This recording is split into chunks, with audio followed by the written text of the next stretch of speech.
Fantasy gaming app का दोगलापन, झूठ किस तरह से बोलना है कोई इनसे सीखे। और जहां सरकार को इन ऐप्स को बंद कर देना चाहिए, वहीं जो सरकार है इनसे प्रमोशन कमाती है, उनसे प्रॉफिट कमाती है।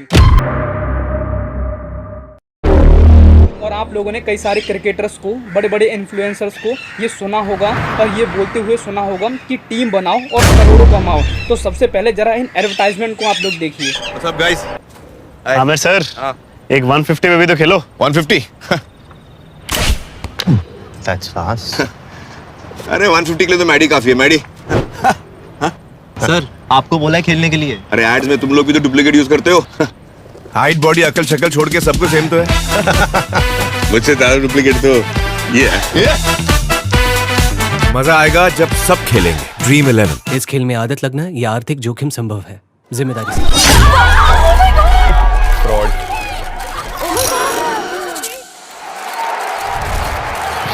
चीटर देगा।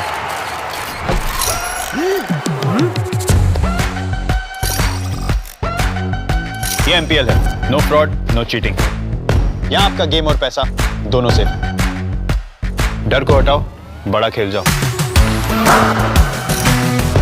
इस खेल में आदत लगना या आर्थिक जोखिम संभव है, जिम्मेदारी से खेलें। नमस्कार दोस्तों, ऑनलाइन गेमिंग के बारे में तो आप सभी जानते होंगे और आप लोगों ने कई सारे एडवर्टाइजमेंट भी देखे होंगे, बड़े बड़े क्रिकेटर्स द्वारा, इन्फ्लुएंसर्स द्वारा, बड़े बड़े जो अपने आप को एक्टर्स, जो अपने आप को सुपरस्टार्स बताते हैं, उनके द्वारा ऑनलाइन गेमिंग का आप लोगों ने एडवर्टाइजमेंट ज़रूर देखा होगा। और इसमें कोई दौरा ही नहीं है।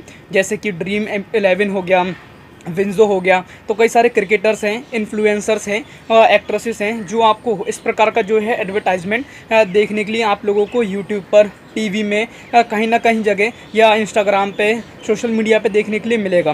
तो मैं आज इस वीडियो में आप लोगों को बताऊंगा ये है कि वास्तव में क्या इन सारे गेमों से खेलने से क्या कोई फ़ायदा होता है, क्या हम इससे कई सारे लाखों रुपए कमा सकते हैं, या फिर सच्चाई इन ऑनलाइन गैमलिंग की कुछ और ही है। तो आज आपको पूरी सच मैं इस वीडियो में बताने वाला हूँ, तो एंड तक बने रहिएगा। पूरी दुनिया में भारत के साथ साथ ऑनलाइन गैम्बलिंग को लेके इतना ज़्यादा क्रेज़ है कि आपको इस प्रकार से जो लोग हैं एडवर्टाइजमेंट करते हुए दिखेंगे, जैसा कि आप उस गेम को तुरंत खेलने के लिए क्या है, आपके मन में ऐसी एक इच्छा जागृत होगी कि आप उसे तुरंत खेलना चाहेंगे। अगर आप वास्तव में ऑनलाइन गैम्बलिंग की सच्चाई को जानना चाहते हैं तो मैं चाहता हूँ आप इस वीडियो को कंप्लीट देखना, तभी आप लोगों को चीज़ें जो की है समझ में आएंगी।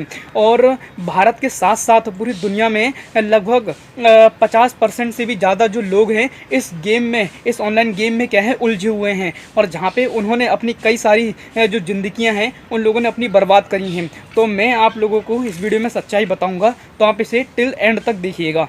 जब भी कोई गेम मार्केट के अंदर आती है तो हम लोगों को इस तरह से क्या है मैनिपुलेट करा जाता है कि हम उसे तुरंत अपने मोबाइल फ़ोन में डाउनलोड करते हैं, अपने दोस्तों से जानकारी लेते हैं और उस गेम में क्या है इन्वॉल्व हो जाते हैं। और जहाँ पर हम लोग क्या है, कुछ ऐसी सारी जो गेम भी है जहाँ पे हम लोगों को जो कि है पैसा भी लगाना पड़ता है, मतलब एक प्रकार से कह सकते हैं जुआ जैसा होता है ना, सट्टा जैसा हो सकता है इस प्रकार से। जैसे कि ड्रीम 11 में आप लोग देख सकते हो एडवर्टाइजमेंट आता है कि आप इसमें लाखों रुपये कमा सकते हैं, लेकिन अपना खेलना अपने रिस्क पर है ना। इस प्रकार की जो गेम्स हैं आप लोगों को देखने के लिए मिलते हैं। तो सबसे पहले मैं आप लोगों को एक जो वीडियो है आपके साथ शेयर करना चाहता हूं, तो पहले आप ज़रा इसे देखिए।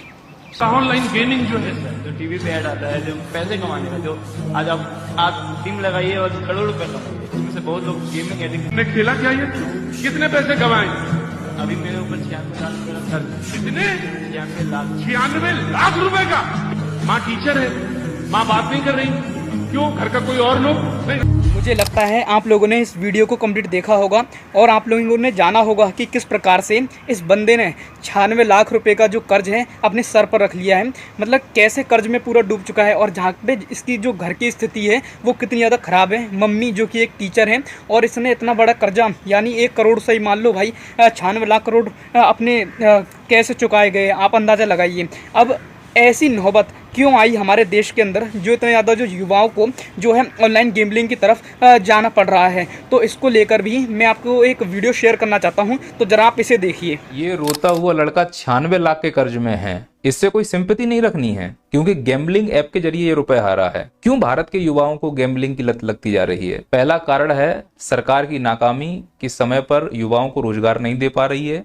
अब चूंकि रोजगार नहीं दे पा रहे हैं तो युवाओं को कैसे शांत रखा जाए? 1.5 GB का डेटा फ्री दे दो, दिन भर रील्स बनाएंगे और उन रील्स में छपरियों को देखेंगे या तथाकथित सेलिब्रिटियों को देखेंगे, और उन छपरियों और तथाकथित सेलिब्रिटियों को जिम्मेदारी दी गई है कि कैसे भी करके इस देश के युवा का ध्यान भटकाया जाए। और अब आजीविका के लिए पैसे की जरूरत हो तो क्या करें? एक नया तरीका गैम्बलिंग ऐप। इससे पार्टियों को चंदा भी मिलेगा गैम्बलिंग ऐप की कंपनियों के जरिए, और युवा का भी रास्ता भटक जाएगा और युवा इनमें व्यस्त हो जाएगा। तो ऐसी तथाकथित सेलिब्रिटियां जिन्हें भारत देश ने बहुत प्यार दिया है, ये अमीर गेम खेल के नहीं हुए हैं, लेकिन हम लोगों से कहते हैं कि आप गेम खेलो। आप भी इस युवा की तरह बनना चाहते हो, धर्म की कतार में खड़े होकर या तार्किक होकर आप रोजगार की मांग करना चाहते हो और ऐसी तथाकथित सेलिब्रिटियों को बाइकआउट करना चाहते हो? मुझे लगता है आप लोगों ने इन सर की बात को जरूर सुना होगा और जाना होगा आखिर क्या सच्चाई है और क्यों जो युवा है ऑनलाइन गेम की तरफ जो कि है इन्वॉल्व होता जा रहा है। और ना जाने ऑनलाइन गेम ही की नहीं मैं कह रहा, और ऐसी और भी अदर एक्टिविटीज़ हैं, है ना, इलीगल एक्टिविटीज़ भी हो सकती हैं, उसमें जो हमारे भारत देश का जो युवा है वो इन्वॉल्व होता जा रहा है। और आखिर ऐसा क्यों हो रहा है? ये ऐसे भ्रष्टाचार जो सरकार है उसके चलते, और कुछ ऐसा सिस्टम, भ्रष्टाचारी जो सिस्टम है उसके चलते आज हमारे देश में इस प्रकार की जो स्थिति है वो बनती जा रही है। जनसंख्या भी हम इसका एक कारण कह सकते हैं, लेकिन ये भी एक बहुत बड़ा कारण है हमारे देश में। और एक चीज़ और मैं जाते जाते आप लोगों को बताना चाहता हूँ कि हर चीज़ न्यू मॉडर्निटी, न्यू नॉर्मल के नाम पर सही नहीं देखी जा सकती है। और हम आज अपने देश को एक विश्व गुरु बनाने की ये क्या है मांग करते हैं कि भारत को हम विश्व गुरु बनाएंगे। तो एक ऐसी ही एक और मैं वीडियो आपके साथ शेयर करना चाहता हूँ, तो ज़रा देखिए क्या वास्तव में हम लोग इस लायक हैं जो अपने देश को विश्व गुरु दोबारा से बना पाएंगे। कौन से युवाओं से आशा कर रहे हैं आप भारत को जगत गुरु बनाने की? इनसे, जिस देश की आधी युवा पीढ़ी सुबह से उठकर मुजरा करने में लग जाती है और आधी पीढ़ी मुजरा देखने में लग जाती है, वो भारत को जगत गुरु बनाएंगे? ये इस देश के युवाओं के अंधे होने का ही नतीजा है। क्या जहरे गहरे नत्थु खहरे तंत्री बनकर बैठे हैं और जिनको जेलों में होना था वो मंत्री बनकर बैठे हैं। विवेकानंद को अपना आदर्श मानने वाली युवा पीढ़ी जब इन टपरी छपरी बड़ा पाव बेचने वालों के पीछे भागती है तो बड़ा दुख होता है। और जो वाकई में भारत को जगत गुरु बनाने की कुव्वत रखते हैं बहुत दर दर की ठोकर खा रहे हैं। भारत में कलकत्ता रेप जैसी घटनाएं कब राजनीतिक बनकर रह जाती हैं और युवा पीढ़ी की आंखों में खून नहीं उतरता। बेरोजगारी आज चरम पर, युवा पीढ़ी घर पर बैठकर सरकार को कोसने का काम कर रही है। उस युवा पीढ़ी से आप जगत गुरु बनाने की आशा कर रहे हैं, बढ़िया मजाक है।